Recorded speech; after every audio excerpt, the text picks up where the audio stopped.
And now for the reading of the relief and designation orders, we would like to request Police Major General Constancio Chanayog Jr., the Director for Personnel and Records Management.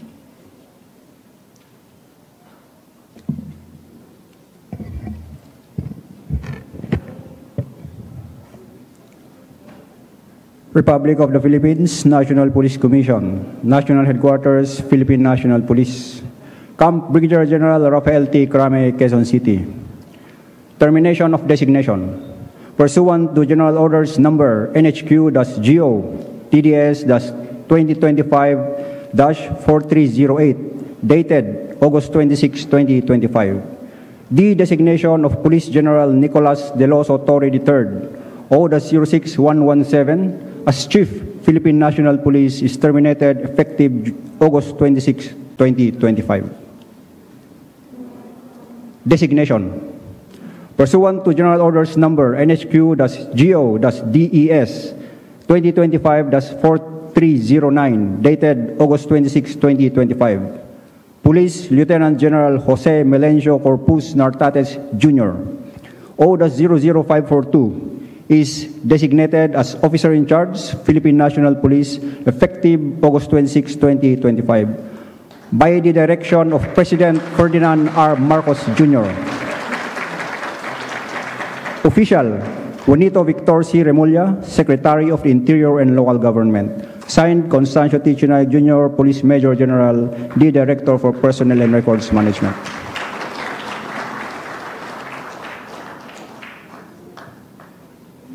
Thank you very much, sir. You may now be seated. For the next part of our program is the assumption of command and message by our incoming OIC PNP Police Lieutenant General Jose Melencio Nartates Jr.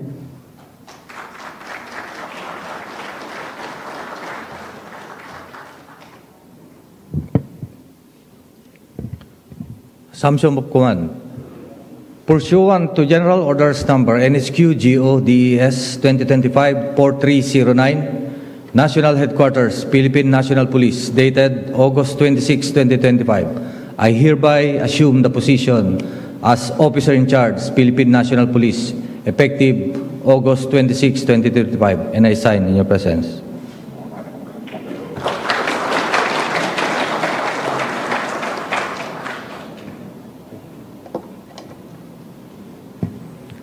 With that, I am now ready to assume my post as for the turnover as Officer in Charge of the Philippine National Police.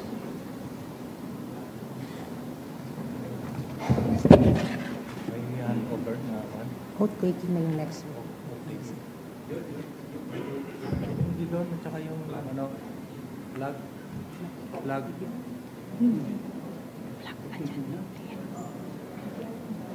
Meron siya nandito.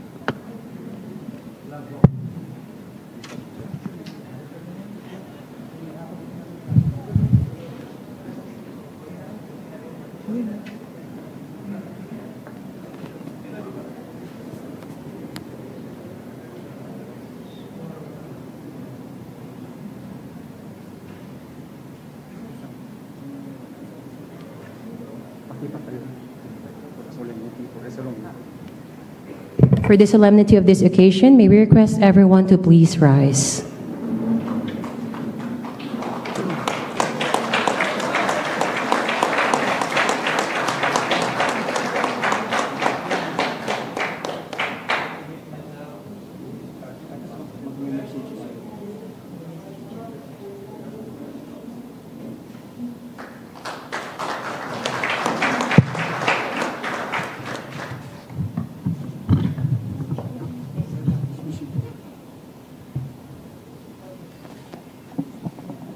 Okay, please sit down.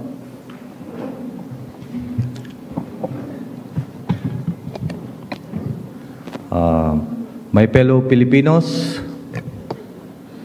today marks a great opportunity, one that is rooted deep within the aspirations I have valued.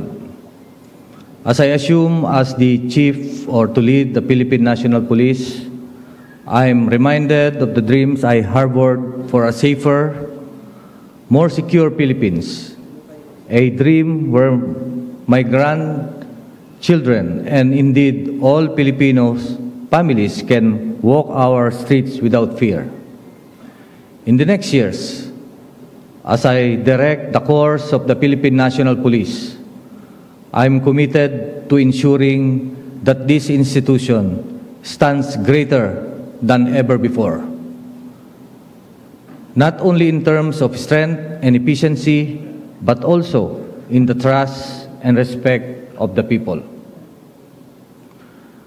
I thank God Almighty for bestowing me this unique opportunity to lead the 228,000 strong personnel of the Philippine National Police.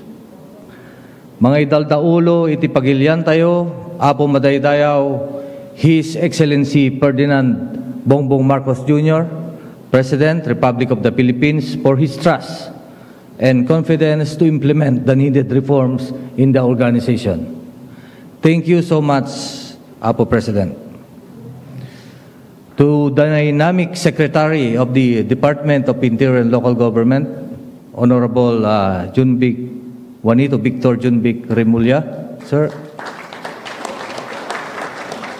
Thank you for your support. To the outgoing and the First Lacan Chief PNP, Police General Nicolas Deloso Torre III, thank you for steering the PNP for what it is today. To my beloved family who has nurtured me to what I am today, my father, my mother, and my brothers, my wife, Mary Rose, and my children who are the source of my strength and inspiration. I would like to recognize the presence of all government executives, friends, relatives, and the beloved members of the Philippine National Police who are here present, especially our members of PMA, Talangayodiwa Class of 1992. At sa lahat, sa okasyong ito, isang magandang umaga sa ating lahat.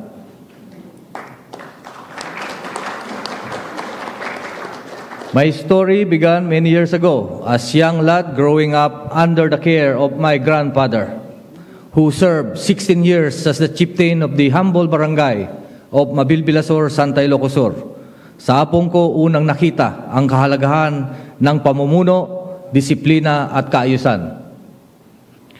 Holding on to these early impressions in life, I went on as PMA cadet, eager to learn more. Through the rigors of cadetship, I was able to internalize the deeper meaning of courage, integrity, and loyalty.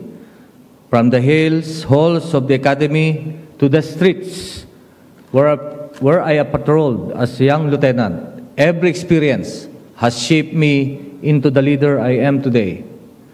My aspiration has become to lead with integrity, to serve with compassion, and to protect our communities with unwavering dedication. But today is not just about my story. It is about the collective narrative of the Philippine National Police, an organization built on the pillars of service, honor, and justice. Over the years, we had been guided by the wisdom and insights of my predecessors. It's like our former Chief PNP, General Acorda, palakpakan natin, who have left behind a legacy of best practices. Together, we have overcome adversity, solved crimes, and have worked tirelessly to protect our vulnerable communities. Our aspiration is clear: to become a resilient organization able to provide a safer, more secure environment for every Filipino, where justice prevails and all can live without fear. Kahalintulad ng sinabi ng ating mahal na Pangulo, na ang pangarap mo ay pangarap ko rin at pangarap nating lahat. Ito ay ang magkaroon ng isang bagong PNP para sa isang bagong Pilipinas. And in order to realize this dream, we shall march together and traverse this path by carrying out the needed programs that will ultimately or that will continuously transform our organization. First is, in an overwhelming landscape of threats, innovation in patrolling and investigation is the key. We can deny the occurrence of crime through the mastery of community, strategic deployment, and police visibility in crime-prone areas. In the occurrence of crime, we should provide investigative solutions by identifying personalities and groups involved, secure evidence that will ensure their guilt before the court. Through proactive policing strategies and strategic partnership, we will ensure the swift apprehension and prosecution of offenders, sending a clear message that crime will not go unpunished. At the same time, we shall continue the 5-minute response policy of the former Chief PNP to assure the public of timely intervention and protection. Second, following the direction of our President and as we confront the realities of modern crime, we must expand our focus to include cybercrimes that is becoming more rampant or prevalent. Our cyber capabilities must be responsive and should adapt to the latest cyber threats and trends. We will prevent these crimes proactively with rapid response and establishing mechanisms in place to address emerging threats swiftly. Third, our commitment to the campaign against illegal drugs, loose firearms, and terrorism must remain steadfast. Record shows that prevalent crimes are often associated to these personalities involved in illegal drugs and that prevalent crimes are usually committed with the use of firearms. Fourth, the morale and welfare of our personnel are paramount. Through continuous education, recognition, and comprehensive welfare program, we will empower our officers to perform their duties with excellence, professionalism, ensuring their well-being and morale remain high. Fifth, we will revisit, improve, and implement risk management plan at all levels, or the business continuity plan.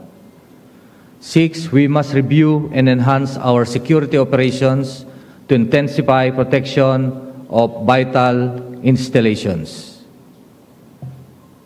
Seventh, we must ensure or enhance our capabilities and secure protocols in managing public events and maintaining crowd control, ensuring the safety of all participants and the organizer as well, by implementing comprehensive security plans and maintaining a calendar of events.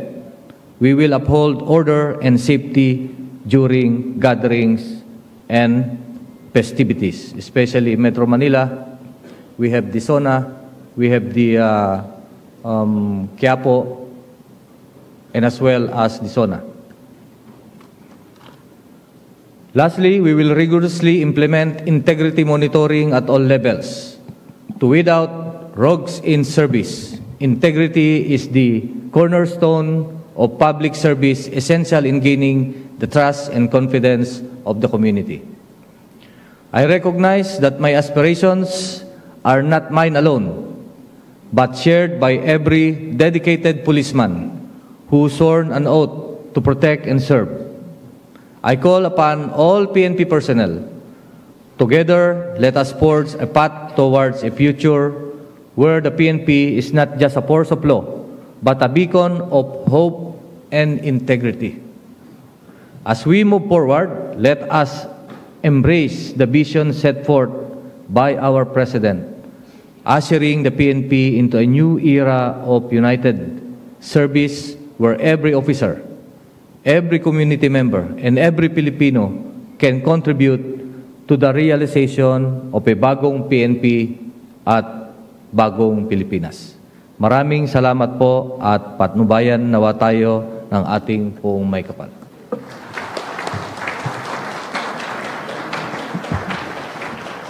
Thank you very much, sir.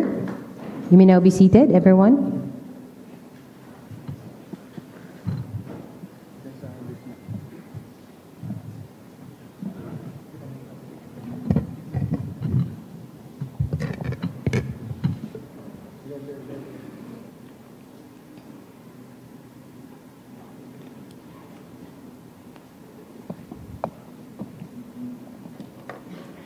And now, ladies and gentlemen, we shall now proceed to the oath-taking ceremony. May we request Honorable Juanito Victorio Muya, sir, to administer the oath, and may we request Police Lieutenant General Jose Melencio Nartates Jr., incoming OIC of Philippine National Police. And for the solemnity of the occasion, may we request everyone to please rise. And may we also request Mrs. Mary Rose Nartates to join the oath.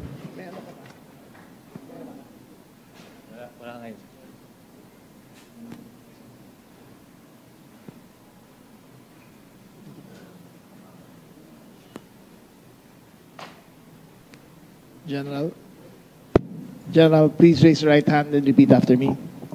Ako si Police Lieutenant General Jose Melencio Corpus Nartates Jr. na itinalaga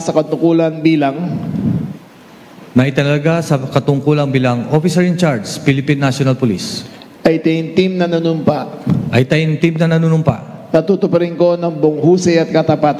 Natutuparin ko ng buong husay at katapatan. Sa abot ng aking makakaya. Ang mga takdang gampanin. Ng aking bagong katungkulan. Kalin sabay nito'y. Nangangako ako. Sa ngalan ng Republika ng Pilipinas. Na aking itataguyod at ipagtatanggol. Ang saligang batas. At tunay na mananalig at tatalima ako rito. Nasusundin ko ang mga alituntunin. Mga kautosang legal. At mga dekretong pinaiiral. Na mga sadyang itinakdang. May kapangyarihan. Sa ilalim ng Republika ng Pilipinas. At kusa kong babalikatin ito. Ang mga pananagutang ito. Na walang anumang pasubali. O hangaring umiwas. Kaya nawa ako ng Diyos. Pinabati kita.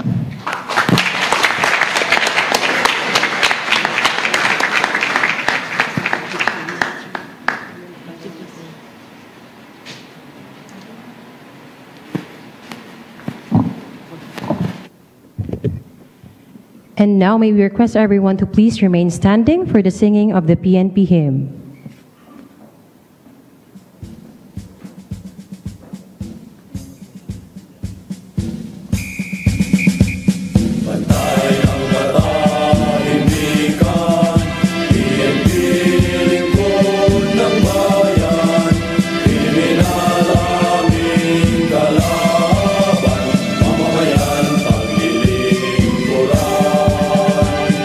Bayan at mamamayan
Once again, we would like to thank Honorable Juanito Victor C. Remulla, Secretary DILG, and Police Lieutenant General Jose Melencio C. Nartates Jr., OIC, Philippine National Police. Again, ladies and gentlemen, let's give them another big round of applause. And that concludes our program this morning. Magandang umaga po at mabuhay ang PNP, mabuhay ang DILG.